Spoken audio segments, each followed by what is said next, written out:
Lewat air mata dan ucapan maaf, Kim Jong-un ingin rebut simpati rakyat. Karena kini kondisi Korea Utara sudah diambang kehancuran. Benarkah demikian?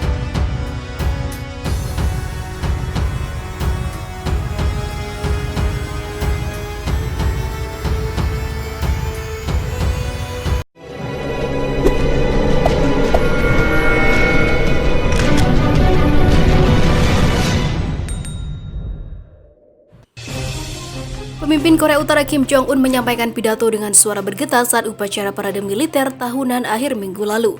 Air matanya menitik saat ia meminta maaf dan menyampaikan terima kasih kepada rakyatnya. Sejumlah warga Korea Utara mulai dari tentara, pejabat tinggi militer, dan partai buruh sampai mereka yang mengenakan pakaian tradisional ikut terbawa suasana itu. Beberapa dari mereka tampak terharu, ada pula yang ikut menangis dan menyeka air mata sebagaimana terekam dalam siaran televisi nasional di Korea Utara yang kemudian diunggah oleh Pyongyang Broadcast Service di akun resminya di YouTube. Kepercayaan rakyat kepada saya setinggi angkasa dan selam lautan, tetapi saya telah gagal memenuhi keinginan rakyat. Untuk itu saya meminta maaf, kata Kim Jong-un dalam pidato pada upacara parade militer akhir minggu lalu, 10 Oktober 2020, sebagaimana dilansir dari kantor berita resmi Korea Utara KCNA Korean Central News Agency. Kim Jong-un, orang paling berkuasa di Korea Utara, secara langsung mengakui segalanya, mengurangi beban penderitaan rakyat karena krisis ekonomi berkepanjangan akibat sanksi ekonomi dari lembaga internasional dan beberapa negara di dunia. Lewat pidatonya, ia menjunjung tinggi kepercayaan dan kerja keras rakyat Korea Utara yang menurut Kim menjadi alasan negara itu tetap bertahan meskipun pemerintah menutup ketat perbatasan dan pengaruh dari dunia luar.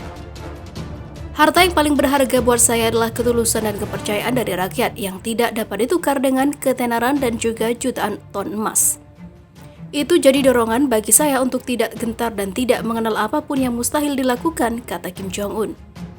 Isi pidato Kim berikut air mata yang menitik di wajahnya bukan sikap yang umum ditujukan oleh seorang pemimpin tertinggi di Korea Utara. Kim dikenal sebagai pemimpin bertangan besi yang tidak segan mengeksekusi rakyatnya, pejabat tinggi negara, bahkan kerabatnya. Tidak hanya itu, pemerintah Korea Utara di bawah rezim Kim Jong-un juga diketahui melenggangkan sejumlah pelanggaran hak asasi manusia dan kejahatan terhadap kemanusiaan. Misalnya dengan adanya kamp kerja paksa untuk para narapidana. Perserikatan Bangsa-Bangsa juga konsisten mengeluarkan laporan soal dugaan pelanggaran hak asasi manusia di Korea Utara. Salah satunya tertuang dalam laporan yang terbit pada Juli 2020.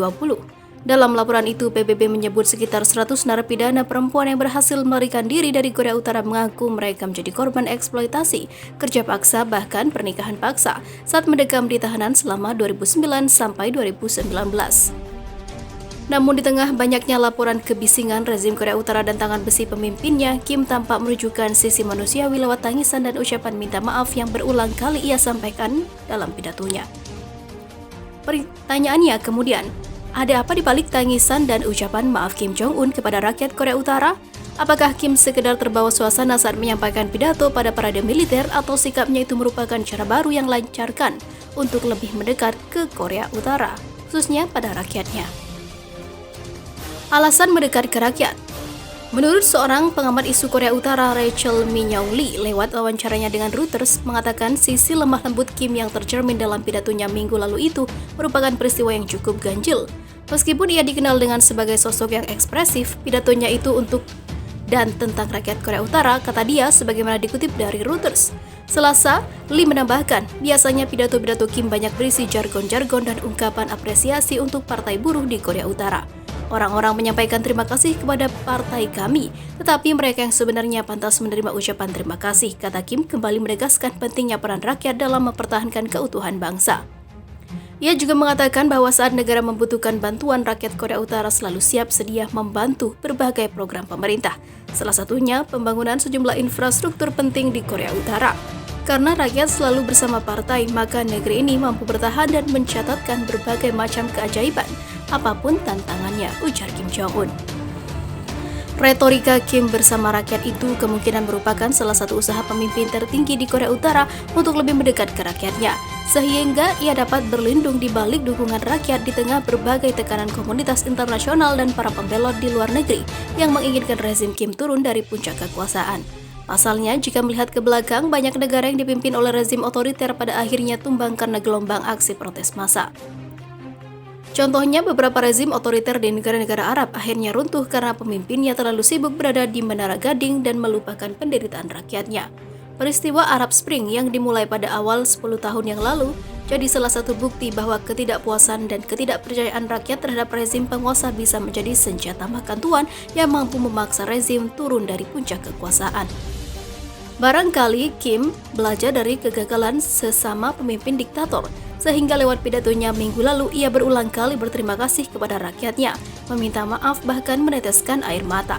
Dalam pidatonya, Kim tidak ragu mengatakan bahwa segala privilege yang ia nikmati sebagai seorang pemimpin tertinggi di Korea Utara merupakan mandat dari rakyat, berkat rakyat, dan juga untuk rakyat. Berkat kepercayaan yang sangat besar yang tidak disangka-sangka oleh satu orang pun di dunia, saya berhasil melalui segala kesulitan dan tantangan tanpa ragu, menghilangkan rasa ego dan mengabdi untuk kepentingan rakyat, turun di pertempuran hidup atau mati yang dapat berujung perang, serta menanggulangi bencana yang sebelumnya tidak pernah terjadi di negeri ini, ucap Kim kembali meninggikan peran rakyat. Saya akan selalu menjunjung tinggi kepercayaan ini karena sebuah kehormatan bagi saya untuk melayani dan berjuang untuk rakyat, ujar dia kepada rakyat saat parade militer. Di tengah sulitnya mendapatkan akses informasi di Korea Utara, kesan yang bisa ditangkap adalah banyak warga setempat mungkin menganggap sikap Kim itu sebagai bentuk apresiasi dan simpati terhadap rakyat. Banyak warga Korea Utara yang tampak terbawa suasana dan terharu saat mendengar pidato sang pemimpin tertinggi Kim Jong-un. Namun jika rakyat Korea Utara memiliki kebebasan untuk berpendapat dan berekspresi tanpa ada ancaman dan akses informasi terbuka luas, mungkin juga keadaan sebenarnya jauh berbeda dari yang ditampilkan di layar televisi di Korea Utara tersebut. Sementara itu diberitakan sebelumnya, pemimpin Korea Utara Kim Jong-un menangis ketika mulai menceritakan segala kesulitan yang dialami negaranya sepanjang tahun ini. Momen emosional itu terjadi dalam parade militer untuk merayakan 75 tahun berdirinya Partai Buruh di lapangan Kim Il-sung, Pyongyang. Kim nampak emosional dalam pidatonya ketika dia mulai membahas mengenai kesulitan yang tengah dihadapi Korea Utara sepanjang tahun ini. Selain karena sanksi internasional akibat uji coba senjata, Pyongyang juga didera oleh banjir, terjangan topan, hingga dampak pandemi. Berapa orang yang sudah bertahan dan menderita dengan kondisi sulit saat ini, tanya Kim Jong-un dalam pidatonya, di mana dia mulai menangis. Kim menyatakan adalah tentara Korea Utara yang dia sebut patriotik sudah bergerak cepat dalam mencegah penyebaran pandemi maupun pemulihan akibat bencana alam. Perjuangan mereka tak bisa dibalas hanya dengan air mata. Terima kasih.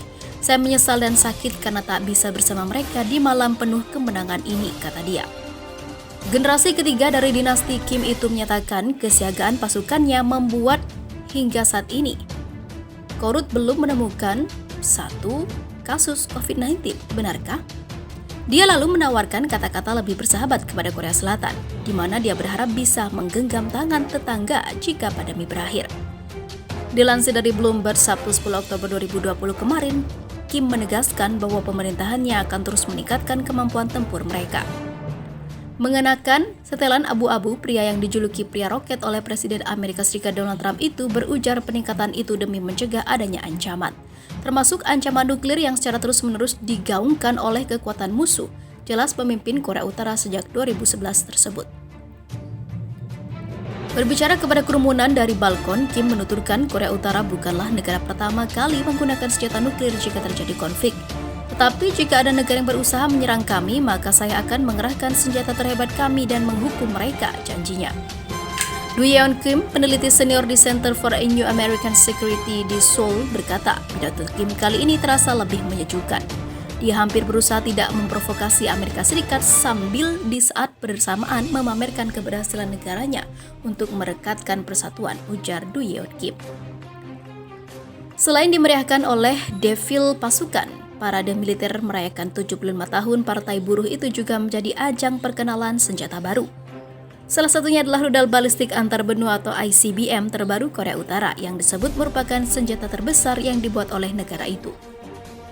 Acuannya adalah ketika diperkenalkan di lapangan Kim Il-sung, ICBM yang belum diketahui namanya itu diangkut dengan kendaraan 22 roda. Sebagai perbandingan, Hwang-sung 15 yang adalah ICBM terhebat Korea Utara dan sanggup menempuh jarak 12.000 km dibawa di kendaraan dengan 18 roda.